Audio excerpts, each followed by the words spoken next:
তো গাইস দেখো, এই যে তেল নিয়ে নিলাম প্রথমে, না তাহলে পিরিতি কাঁঠালেটা লাগলে পরে ছাড়বে না, তেমনটা এই যে হাতে তেল মাখিয়ে নিয়েছি, নিয়ে তারপরে বটিতে একটু লাগিয়ে নিলাম, না হলে এই আটা লাগলে তো আর ছাড়বে না, খুব মুশকিল। তো দেখো এই যে ইঁচড় কিনে এনেছে, তো এই ইঁচড়টাকে আজকে চিংড়ি মাছ দিয়ে রান্না হবে। কে কে খেতে ভালোবাসে চলে এসো আমাদের বাড়িতে। তো দেখো এই যে ইঁচড় চিংড়ি হবে। তো দেখো এই যে খুবই সুন্দর কচি, তো চিংড়ি মাছ দিয়ে রান্না হবে। তো কথায় আছে না, পিরিতি কাঁঠালের আটা লাগলে পরে ছাড়ে না, তাই হয়েছে। এই যে এমন আটা, এই আটা লাগলে আর ছাড়বে না। আমি হাতে তেল দিয়ে নিয়েছি, কারণ না হলে আটা লাগলে আর হাতে উঠবে না। তো দেখো আমি এক এক করে কেটে নেবো, নিয়ে আজকে রান্না হবে। তো এই যে হাতে আটা লেগে যাচ্ছে। তো দেখা হচ্ছে পরে ভিডিওতে, টাটা বাই বাই। কেটে ধুয়ে সেদ্ধ করে নিয়ে চলে আসলাম ইঁচড়টা, তারপরে কড়াতে তেল দিলাম, তেল দিয়ে তারপরে একটু তেজপাতা দিলাম, তারপরে পেঁয়াজ লঙ্কা কোচানো আছে, আদা রসুন সব কিছু বাটা রেডি আছে আমার।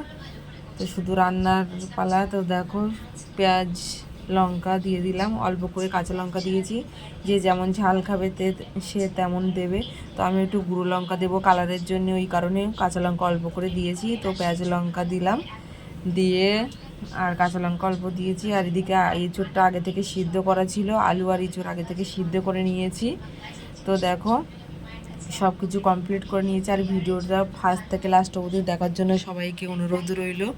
আর বাড়িতে কে কেমনভাবে করেন কমেন্টে জানিও। আর আমি যেভাবে করি সেটা দেখালাম, একবার হলেও ট্রাই করে দেখো। তো দেখো আদা রসুন কথা বলতে বলতে এদিকে আমার সব গুঁড়ো মশলা, জিরে ধনে মৌরি লঙ্কার গুঁড়ো সব কিছু দিয়ে সিদ্ধ করা ইঁচড়টা দিয়ে চিংড়ি মাছ দিয়ে সব কষে নিয়েছি, নিয়ে জল ঢেলে দিয়েছি অল্প করে, কারণ সিদ্ধ ছিল, একটু কষা কষা করবো, সিদ্ধ বলে বেশি জল লাগবে না। তো দেখো ফাইনালি আমার রেডি হয়ে গিয়েছে। তারপরে গরম মশলার গুঁড়ো, মিট মশলার গুঁড়ো, অল্প করে চিনি, জিরে ধনে মৌরি ভাজা মশলাগুলো একটু অল্প করে দিয়ে দিলাম, কারণ আগেও মশলা দিয়েছি।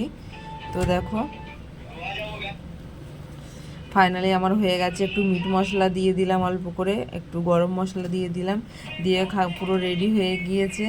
খেতে খুবই সুন্দর টেস্টি হয়েছিল, না খেলে কেউ বুঝতে পারবে না। তো সবাইকে বলছি এমনভাবে করে খেয়ে দেখবেন, কে কেমনভাবে করেন কমেন্টে জানিও। সো দেখো আমার তরকারিটা ফাইনালি রেডি হয়ে গিয়েছে।